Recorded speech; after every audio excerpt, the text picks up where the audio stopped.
سونے اور چاندی کے زیر استعمال زیور پر بھی زکات ہے کہ آپ نے سارا سال چوڑیاں پہنی تو آپ یہ کہ چونکہ یہ میں پہنتی رہی اس لیے اس پہ زکات نہیں، اس پر بھی زکات ہے، اور اس کی دلیل یہ حدیث ہے۔ عمر ابن شعیب اپنے باپ سے، وہ اپنے دادا سے روایت کرتے کہ ایک عورت نبی اکرم صلی اللہ علیہ وسلم کے پاس آئی، اس کے ساتھ اس کی بیٹی بھی تھی جس کے ہاتھ میں سونے کے 2 موٹے کنگن تھے۔ آپ نے اس سے فرمایا کیا تم اس کی زکات ادا کرتی ہو؟ اس نے کہا نہیں۔ آپ نے فرمایا کیا تجھے یہ پسند ہے کہ اللہ تجھے ان کے بدلے میں قیامت کے دن 2 کنگن آگ سے پہنائے؟ اس نے یہ سن کر دونوں کنگن اتار کر آپ کی خدمت میں پیش کر دیے کہ یہ اللہ اور اس کے رسول کے لیے ہیں صلی اللہ علیہ وسلم۔ ام سلمہ کہتی ہے میں سونے کا اوزا ایک زیور پہنا کرتی تھی، میں نے پوچھا یا رسول اللہ کیا یہ بھی کنز کی تعریف میں آتا ہے؟ یعنی سونے کا زیور جو پہنتی تھی اس کے بارے میں انہوں نے پوچھا۔ آپ نے فرمایا جو مال اتنی مقدار کو پہنچ جائے جس پر زکات دینا لازم ہو جاتا ہے پھر اس کی زکات دی جائے تو وہ کنز نہیں ہوگا۔ تو اس میں حضرت اسماء والی حدیث بھی رکھیے سامنے اور حضرت ام سلمہ والی کہ پہنا ہوا زیور ہے اگر نصاب کی حد کو پہنچ گیا 7.5 تولے سونا یا 52.5 تولے چاندی تو زکات ہوگی، اگر اس سے کم ہے پہنے یا نہ پہنے تو پھر زکات نہیں ہے۔ زکات کے لیے ملکیت ہونا ضروری ہے، ٹھیک ہے، ملکیت ضروری ہے، اور ملکیت میں اگر وقتی طور پر آپ ڈس اون کر دیے جائیں تو آپ کی زکات بھی ختم ہو جائے گی، لیکن اگر آپ کو دوبارہ مالک بنا دیا جائے تو دوبارہ زکات شروع ہو جائے گی، اور اس دن سے ہوگی جس دن آپ کو دوبارہ مالک بنایا گیا، ٹھیک ہے۔ کبھی ایسے ہوتے ہیں نا سسرال والے ناراض ہو کر زیور لے لیتے ہیں اور پھر کچھ عرصے کے بعد واپس دے دیتے ہیں، تو جتنا عرصہ ان کے پاس رہا زکات آپ پہ نہیں، جس دن سے آپ کو دوبارہ مل گیا آپ پہ زکات پڑ گئی۔ زکات ہجری کیلنڈر کے اعتبار سے دی جائے گی، اہم نقطہ یہ یاد رکھنے کا ہے۔ مثلا آپ 1 رمضان کو زکات دیتے ہیں تو ہر سال 1 رمضان کے دن زیور کی قیمت معلوم کیجئے، یہ نہیں 1 ہفتے بعد دے رہے اور قیمت کم ہوگی، نہیں، آپ کو 1 رمضان ہی کی قیمت کے مطابق زکات دینی ہوگی، لیکن یہ نہیں کہ زکات کا مہینہ کوئی الگ مقرر ہے۔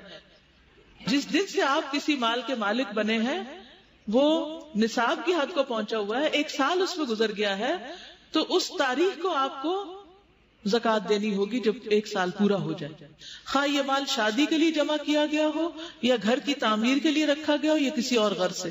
مثلا آپ پیسے جمع کر رہے ہیں بینک میں رکھے ہوئے کہ مثلا 1 کروڑ جمع ہو جائے تو پھر آپ مکان بنائیں گے، تو ہر سال اس کروڑ پر زکات آئے گی جب تک آپ اس کا مکان بنا نہیں لیتے۔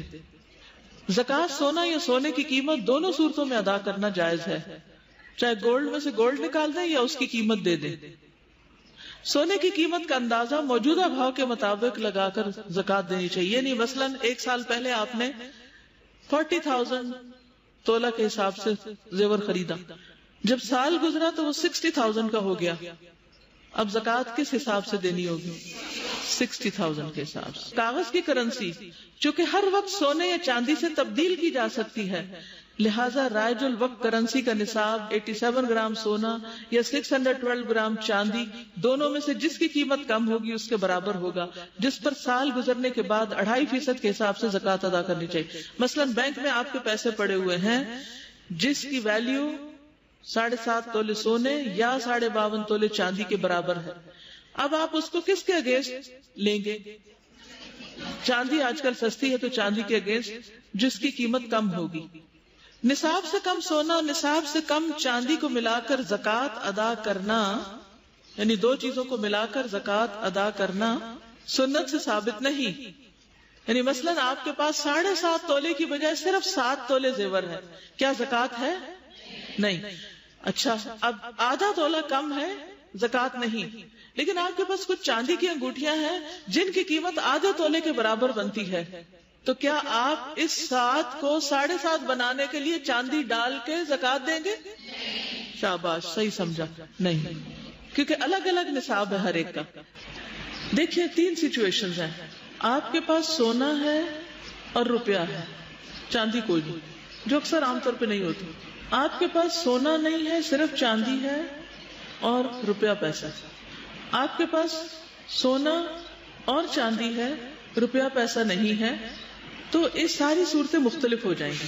اب مجھے یہ بتائیے کہ اگر آپ کے پاس سونا ہے اور وہ 7.5 تولے ہے تو اسٹریٹ فارورڈ حساب ہے، نصاب کے مطابق آپ زکات دے دیں گے۔ اگر آپ کے پاس سونا بھی ہے اور مزید پیسے بھی ہیں تو پھر کیا کریں گے؟ ان کو بھی سونے کے بھاؤ پر لے آئیں گے، یعنی اس کا بھی سونا بنا لیں گے ایک طرح سے. یا کیا کریں گے، سونے کی قیمت نکال کے، ٹھیک ہے، اگر 50,000 پر تولہ قیمت ہے تو 7 تولے کی کتنی ہوگی، اور 7.5 تولے کی کتنی ہوگی، 4.25 لاکھ، ٹھیک ہے. اور 25,000 روپے آپ کے پاس پڑے ہوئے ہیں تو آپ وہ بھی اس میں ایڈ کر لیں گے تو کتنے ہو جائیں گے کل قابل زکوٰۃ قیمت 4 لاکھ ہو جائے گی. سمجھ آ گئی؟ دوسری صورت، سونا کوئی نہیں، چاندی ہے. چاندی آپ کے پاس 52.5 تولے ہے، مثلا 720 روپے تولہ ہے، تو 52.5 تولے کی قیمت 37,800 بنتی، ٹھیک ہے، 37,800. اور اس کے علاوہ آپ کے پاس 40,000 بینک میں ویسے بھی رکھا ہوا ہے. اب آپ دونوں کو کیا کریں گے، ملائیں گے، اور پھر اس کے اوپر کتنے پرسنٹ زکوٰۃ دیں گے، 2.5 یا 40واں حصہ، یعنی 40th پارٹ آف اٹ. ٹھیک، اچھا. اب ایک اور صورت یہ ہے، 7 تولے سونا ہے، 52.5 تولے چاندی ہے، اور روپیہ پیسہ ہے.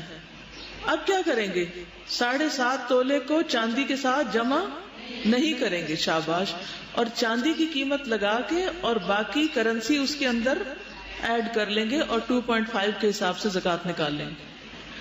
آپ کے پاس چاندی کوئی نہیں، سونا ہے 7 تولے، اور اس کے علاوہ آپ کے پاس کچھ کرنسی ہے جو مل کے 10 تولے کے برابر بن جاتی ہے سب کچھ. تو اب کیا کریں گے، سونے کی قیمت نکال لیں گے، اس کرنسی کی قیمت دونوں کو جمع کر لیں گے، اور ان کے اوپر کتنے پرسنٹ، 2.5% زکوٰۃ نکال لیں گے. ٹھیک ہے، اب سمجھ آ گئی؟ ان کا سوال ہے 2 تولے سونا ہے، 2 لاکھ روپے ہے، زکوٰۃ آئے گی کہ نہیں آئے گی؟ آئے گی. کیوں آئے گی؟ کیونکہ وہ 52.5 تولے چاندی کی قیمت سے زیادہ پیسے رکھے ہوئے آپ کے پاس. ٹھیک ہے، اصول یہ ہے کہ دونوں دھاتوں میں سے جس کی قیمت کم ہو اس کے مطابق نصاب لیا جائے.